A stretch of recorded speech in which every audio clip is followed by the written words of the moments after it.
Hey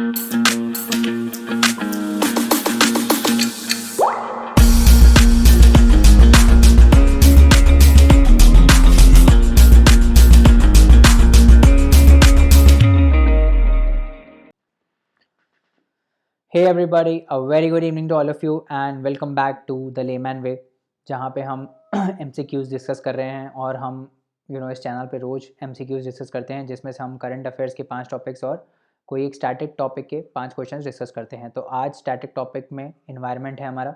कल हमने economy discuss किया था, है ना, और आज हम इन्वायरमेंट डिस्कस करेंगे, है ना। And this is lecture 8 and if you are new to the channel do not forget to like, share, subscribe and also recommend the video to your friends because these MCQs are really important for UPSC prelims 2022। तो चलिए जल्दी से आगे बढ़ते हैं और आज का पहला क्वेश्चन देखते हैं, दैट इज़ अबाउट NTCA। तो क्वेश्चन क्या बोल रहा है कि जो NTCA है हमारा, नेशनल टाइगर कंजर्वेशन अथॉरिटी, उन्होंने अप्रूव किया है Guru Ghasidas national park and Tamor Pingla wild life sanctuary को as a tiger reserve. These belong to which of the following state. तो ये जो गुरु घासियादास हैं और Tamor Pingla wild life sanctuary जो as a tiger reserve declare किया गया, ये कौन से स्टेट में है? पहला है उड़ीसा, दूसरा है मध्य प्रदेश, तीसरा है छत्तीसगढ़ एंड चौथा है झारखंड। तो वी सॉ द मैप, है ना, हमने मैप देखा था अपने लेक्चर में, जो आज का करंट अफेयर का लेक्चर आया है उसमें हमने मैप इसका पढ़ा था, है ना, हमने मार्क भी किए थे लोकेशंस। तो कहाँ पर है? ये छत्तीसगढ़ में, है ना। तो आंसर हो जाएगा 3, करेक्ट। उसके बाद अगला question is about NGT। Consider the following statements regarding national green tribunal, है ना। तो पहला ऑप्शन क्या बोल रहा है? It was establish through the environmental protection act 1986। और दूसरा क्या बोल रहा है? It can suo moto take the case relating to the environmental protection and ensure effective and expeditious disposal of cases, है ना। तो इसमें से पहला ऑप्शन क्या है? पहला ऑप्शन गलत है, क्योंकि हमने क्या पढ़ा था कि जो NGT है उसको NGT एक्ट 2010 के अंदर इस्टेब्लिश किया गया है ना, ना कि इन्वायरमेंटल प्रोटेक्शन एक्ट के अंदर। और दूसरा क्या है? दूसरा सही है कि गलत है? दूसरा सही है, क्योंकि हमने यही तो न्यूज़ पढ़ी थी कि सुप्रीम कोर्ट ने अलाउ कर दिया है अब NGT को। पहले NGT के पास ये पावर नहीं थी, बट अब NGT को अलाउ कर दिया गया है कि वो सुओ मोटो केसेस ले सकती है इन्वायरमेंटल प्रोटेक्शन के, है ना। तो आंसर क्या हो जाएगा? आंसर हो जाएगा B, ठीक है, समझ में आ गया। आगे बढ़े। Third question is ecological threat report 2021 is released bye. ये जो इकोलॉजिकल थ्रेट रिपोर्ट है ये कौन रिलीज़ करता है? Stockholm international peace research institute, united nations environment programme, institute of economics and peace, या फिर intergovernmental plan on climate change. तो हमने देखा था कि ये कौन है? Institute of economics and peace release करता है इसको, है ना। कौन रिलीज़ करता है? Institute of economics and peace, है ना। आगे बढ़ते हैं। Which of the following best describes hydroponics, है ना। This is a good question, environment के पर्सपेक्टिव से अच्छा क्वेश्चन है, इसको करना खुद से। हाइड्रोपोनिक्स, इनमें से कौन सा सबसे अच्छा हाइड्रोपोनिक्स को एक्सप्लेन करता है?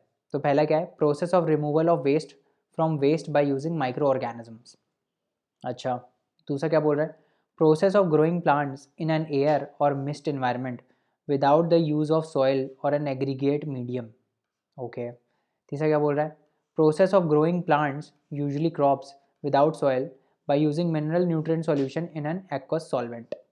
ओके। चौथा क्या बोल रहा है? Process in which water is allowed to drip slowly to the roots of the plants either from above the soil surface और बरीड बिलो द सरफेस। तो ये 4 ऑप्शन है। हमने क्या पढ़ा था कि हाइड्रो मतलब क्या होता है? हाइड्रो मतलब वाटर होता है ना। समथिंग एक्वस, एक्वस मतलब वाटर ही होता है ना।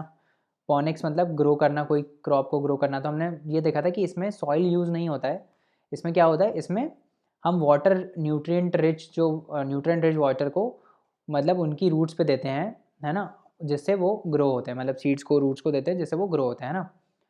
तो अब इसमें से पहला ऑप्शन क्या बोल रहा है? Removal of waste from water using microorganism. तो ये तो गलत है। जो ये रिमूवल ऑफ वेस्ट होता है by from water by using microorganism, इसको हम बायो रेमिडिएशन टेक्निक में डाल सकते हैं ना। बायो रेमिडिएशन में हम इसको डाल सकते हैं। तो ये तो हाइड्रोपोनिक्स नहीं है। दूसरा क्या बोल रहा है? Process of growing plants in an air or mist environment, है ना। इसमें हम एयर यूज़ कर रहे हैं और मिस्ट इन्वायरमेंट यूज़ कर रहे हैं without the use of soil और एग्रीगेट मीडियम। तो ये तो सही है कि सॉइल हम यूज़ नहीं कर रहे हैं, बट इसमें हम एयर से कर रहे हैं ना, इसमें हम वाटर से नहीं कर रहे हैं। तो दिस इज़ रॉन्ग। ये हाइड्रोपोनिक्स नहीं है। ये क्या है? इसको हम बोलते हैं एरोपोनिक्स। इसको हम क्या बोलते हैं? एरोपोनिक्स, जिसमें हम एयर से करते हैं ना, दैट इज़ कॉल्ड एरोपोनिक्स। तो this is also wrong. Third option क्या बोल रहा है? Process of growing plants usually crops without soil by using mineral nutrient solution. This is correct, क्योंकि इसमें हम सॉइल नहीं होता है और एक्वा सॉल्वेंट होता है, न्यूट्रिएंट रिच वाटर होता है, एक्वा सॉल्वेंट होता है जिससे हम ग्रो करते हैं, तो दैट इज हाइड्रोपोनिक्स, है ना। तो आंसर क्या हो जाएगा इसका? सी। समझ में आ गया। और ये चौथा जो है, process in which water is allowed to drip slowly to the roots of the plant, ये क्या है? इसको हम ड्रिप इरीगेशन बोलते हैं। क्या बोलते हैं हम इसको? ड्रिप इरीगेशन, है ना। यहाँ से देख लो, ड्रिप इरीगेशन, ठीक है। तो इसका आंसर क्या है? सी। आगे बढ़ते हैं। 2021 state of climate services report is release by, ये कौन रिलीज करता है? State of climate services report, united nation environment programme, institute of economics and peace, world meteorological organisation या फिर intergovernmental panel on climate change. तो ये किसने release किया? मैं देखा था WMO ने, है ना। वर्ल्ड मीटरोलॉजिकल ऑर्गेनाइजेशन ने इसको रिलीज़ किया है ना। आंसर हो जाएगा 3। आगे बढ़ते हैं। प्लेचोइमिया खोइमेनेसिस recently seen in news is a cicada species, किकार्डा species, fish species, frog species, raptor species. तो हमने देखा था ये नई इंसेक्ट जो है, इंसेक्ट की स्पीशीज़ है, दैट इज़ अ किकार्डा स्पीशीज़, है ना। तो इसका आंसर हो जाएगा 1, है ना। करंट अफेयर के लेक्चर में सब कवर किया है, ये देखना जाके। विच of the following is correct about India's updated NDCs in COP26।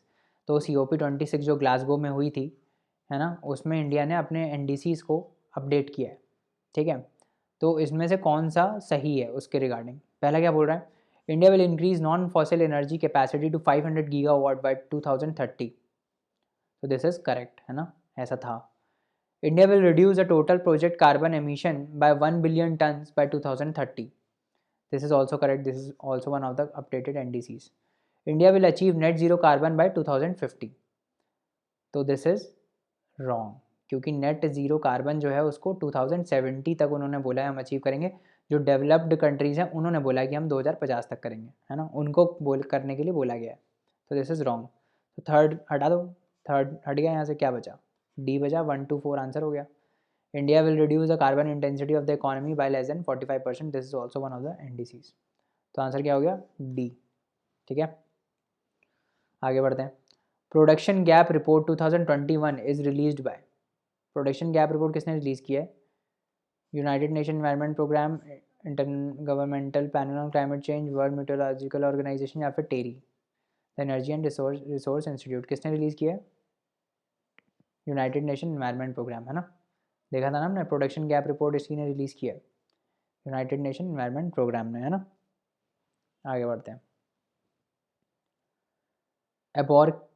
एबोरिक्थिस यूनियोबेरेंसिस, एबोरिक्थिस बेरेनपेंसिस बारापेंसिस एंड एबोरिक्थिस पैलिनसिस recently seen in news is a, ये जो 3 हैं ये न्यूज़ में मेंशन थे, क्यों? क्योंकि ये एक रैप्टर स्पीशीज़ हैं, ये प्लांट स्पीशीज़ हैं, ये फिश स्पीशीज़ हैं या फ्रॉग स्पीशीज़ हैं। तो हमने देखा था ये क्या है? ये एक फ़िश की स्पीशीज़ हैं जो नई डिस्कवर हुई है ना। तो आंसर हो गया 3। ऐसा क्वेश्चन UPSC पूछ लेता है, इसीलिए करा रहा हूँ। उसके बाद अगला क्वेश्चन देखते हैं। Consider the following statements regarding dhole, also known as Asiatic wild dog. तो पहला ऑप्शन क्या बोल रहा है? It plays an important role as an apex predator in the forest ecosystem and is granted endangered status by the IUCN। तो this is correct, हमने देखा था इंडेंजर्ड स्टेटस है और एपेक्स प्रेडेटर है ना, फॉरेस्ट इकोसिस्टम का। दूसरा क्या है? It is found in western and eastern Ghats, central Indian landscape and north east India. तो ये भी सही है, हमने देखा था कहाँ कहाँ मिलता है, वेस्टर्न ईस्टर्न घाट्स में मिलता है, बीच में मिलता है और नॉर्थ ईस्ट इंडिया में मिलता है ना। तो this is also correct, answer क्या हो जाएगा? C. So guys these were the 10 questions, thank you so much. +2 -0.66, बताओ कितने नंबर आ रहे हैं नीचे, कितने क्वेश्चन सही हुए, कितने गलत हुए, है ना। Please do comment and let us know, and for more such courses you can log on to www.thelimanway.com, and you can also leave us a review on Google, the link is in the description, and you can also explore our YouTube where we have a lot of videos and static topics from which you can study, है ना। तो चलिए अगले lecture में मिलते हैं, है ना। और पढ़ते रहिए, हार्डवर्क करते रहिए। हमसे जो करंट अफेयर्स का लेक्चर आया है उसको देख लीजिए, उसके बाद ही अटेम्प्ट करिएगा, है ना। थैंक यू सो मच, कल मिलते हैं, bye bye and take care.